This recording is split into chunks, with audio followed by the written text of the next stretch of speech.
Magandang gabi, bayan! What's up at welcome sa Pochoklak. Sa channel na ito, mahilig akong sumuri ng mga relo ng mga kilalang personalidad at magbigay sa inyo ng mas abot kayang alternatibo. Ito ang Unda Special ng Pochoklak kung saan ako ay susuri ng mga sample ng mga relo ng mga yumao na personalidad. Una, si Johnny Villanueva, yung kapatid ng pinakamalinis na senador natin ngayon. Pangalawa, the King of Comedy, Dolphy. Pangatlo, former President Noynoy Aquino. Pang-apat, broadcaster Mike Enriquez. At panglima, award-winning actress Jacqueline Jose. Bago po tayo magsimula, ipaplug ko lang, nireview ko ang recently released Seiko 6th Philippine Limited Edition watches, also known as the Luz Viminda Collection. I-click nyo na lang po dito to access the review kung interesado kayo sa mga relo na yan. Hindi na po ako magpapaligoy-ligoy pa. Tara na! Dito sa relo ni Pastora Johnny Villanueva, ang kailangan nating tingnan yung case niya na parang rose gold tone. And then let's look at the bezel na kulay rose gold din. But if you look at the insert, kulay itim. And then let's look at the black rubber strap. At dahil sa mga katangian niya, tingin ko this is a Rolex Yachtmaster reference 268655 with a rose gold or ever rose gold case and the Oyster Flex strap. Ngayon, ang relo na ito might look familiar to some of you. Na-feature ko dito sa channel na ito madalas ang Rolex Yachtmaster reference 126655 na tingin ko meron din si Senator Joel at on the surface mukha silang magkahawig or they look to be the same watch pero the difference really lies in the size. So itong tingin ko suot ni former Mayor Johnny Villanueva actually measures 37mm across samantalang the other watch measures 40mm across.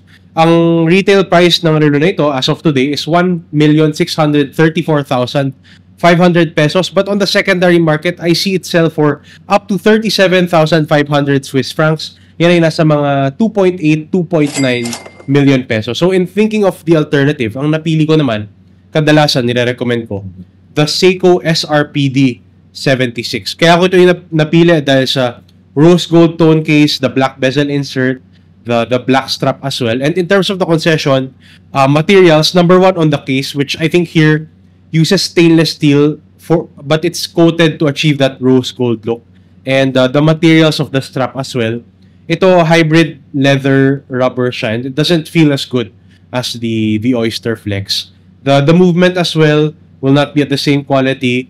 The finishing, lalo-lalo na yun, that's where the delta really is normally between more affordable watches and their luxurious counterparts. And then pagdating sa size, ito is 42mm across compared to the 37mm of the 268655. But I recommend it nevertheless because Seiko has this magic. They make these cases that measure big on paper, but in practice they wear smaller because of the more manageable lug-to-lug size. Ngayon, ang relo na ito retails for 22,050 pesos. But you have a lot of options online, some of them at a discount. If you walk in store, malamang makakuha kayo ng discount. So I'll just put links in the description kung interesado din kayo sa relo na ito.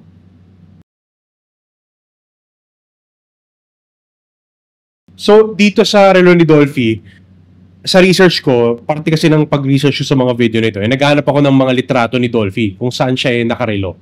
At wala akong makitang picture kung saan ma-discern ko ng maigi kung ano yung mga detalye. So that made it difficult. But I came across this article sa pep.ph kung saan si Shasha Padilla, a former partner of Dolphy, was talking a watch that she gave to Dolphy. Pero in the end, hindi masyado niya sinusuot at dahil kasya din sa wrist niya because of the manageable size, they shared this accessory, one of the very few accessories that they shared together if tama yung pagkakabasa ko or pagkakaintindi ko doon sa article. And so that's just a fun way of telling you guys that watches are more than the time that they tell. They're more about the times that we remember because of these watches. And so dito tayo sa relo ni Dolphy pati ni Shasha Padilla. Ang kailangan po nating tingnan dito would be the numerals, the Breguet numerals, the color of the dial, the color of the hands, and the bracelet. At dahil sa mga katangian yan, tingin ko this is a Breitling Navitimer A40035. A vintage piece, of course. Ngayon, ang relo na ito measures 37 millimeters across. And that's one of the key reasons why Shasha and Dolphy were probably able to share this watch. And yan ay dahil this watch can fit both the wrists of men and women. And I think at that time, hindi pa sobrang preference ng mga tao yung bigger sizes for watches. And I think Breitling, being known for their chronographs, having competed to be the Moonwatch alongside Omega and Rolex, but of course Omega ultimately won. Breitling has a nice heritage to it. Ang relo na ito on the secondary market, I see it sell for up to 1,990 euros. Yan ay nasa mga 140,000 pesos sa currency natin, but you would have to bring it in, so plus shipping, taxes, and duties pa. So in terms of the alternative, I selected the Seagull 1963. Kaya ako napili to because of the chronograph functionality, the dial color, and the size. Ang relo na ito measures 38 millimeters across, and that's very close to classical chronograph sizing. Ngayon, ang concession sa relo na ito, there are only 2 sub-dials on this watch, where doon sa Breitling, we see 3.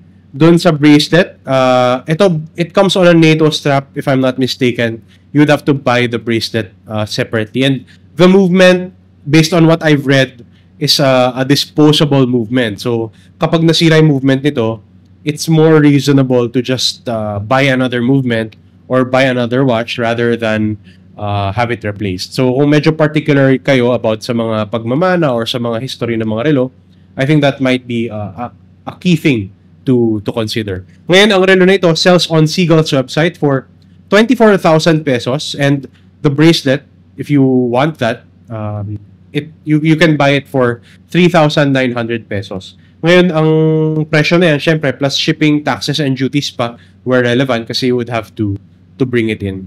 All the same though, I think Seagull is also a brand. Although it's a Chinese brand, it has its roots in Switzerland, and I think it's a brand with good heritage as well, and it's well loved by watch enthusiasts.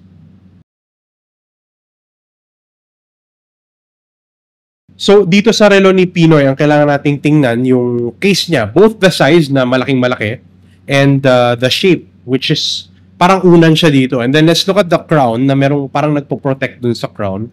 And then let's look at the dial, kulay puti. And then if you look closely, parang Arabic numerals yung ginagamit niya. At dahil sa mga katangian niya, tingin ko din sa Panerai Luminor PAM 114. Panerai, I've featured quite a bit on this channel already, and one of the key characteristics really is the size. Ngayon, ang size nito is 44 millimeters across, and that's accentuated by the style of the case na parang cushion style siya. And then, even looking at the crown protector, yan pa lalong nagmumukhang malaki ang relo na ito.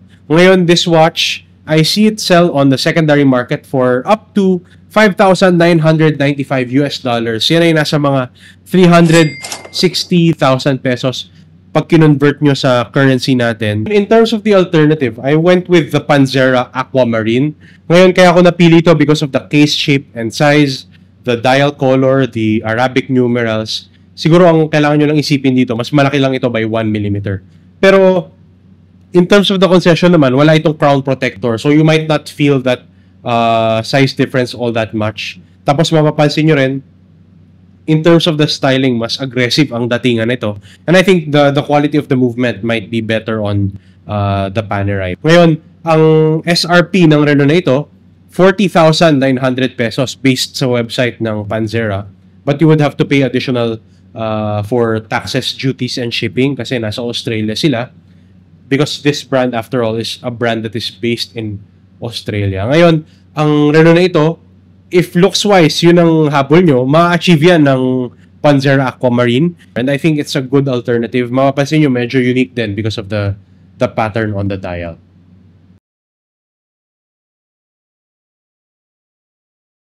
Dito sa relo ni Mike Enriquez, ang kailangan nating tingnan yung pag-attach ng case sa bracelet. So, integrated style.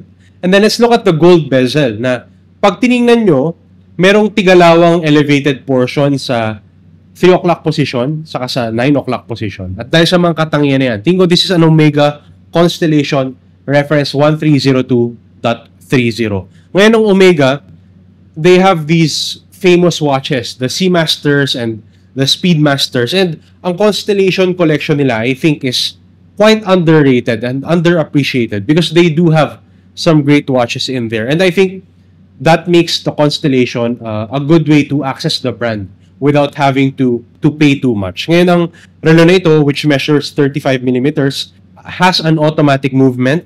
And in terms of the price on the secondary market, I see it sell for up to 2,590 euros.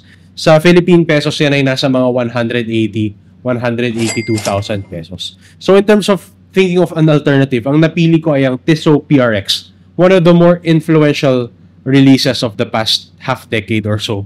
Ngayon, kaya ako to napili because of the integrated bracelet style and the size. Kasi ito, 35 millimeters, similar to the watch that I think Mike Enriquez is wearing. So, in terms of the concession, hindi to two-tone na case. And the movement here is quartz. Although, for some, that might be an advantage rather than a concession.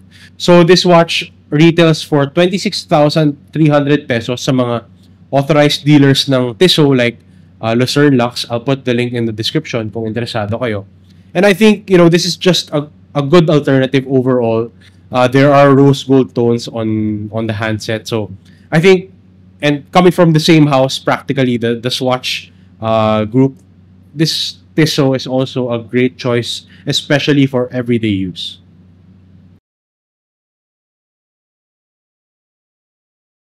Kay Madam Jacqueline Jose, ang kailangan po nating tingnan dito, yung bracelet niya, na pag tiningnan natin, parang 6 sila na steel cables. And then tingnan din natin yung diamond sa bezel, the Roman numeral markings na ginagamit sa dial nito. At dahil sa mga katangian na yan, tingin ko this Chariol, the Alexandre model AMSD 51001. So ang relo na ito measures 34 millimeters across, and it's actually the first time I'm featuring a Chariol watch on this channel. I'm not really a fan. I typically know Chariol for their bracelets or bangles in this similar braided steel cable style. But yun, in terms of watches, they're not very well known in the wristwatch enthusiast community. But I do see a lot of them being worn dito sa Pilipinas. Probably they like the styling. It's quite unique. I would say that. Even though I'm not a fan, one thing I can say about them is the design is quite unique. So ito, ang retail price nito nung unang nirelease yan, I think is $5,050 US.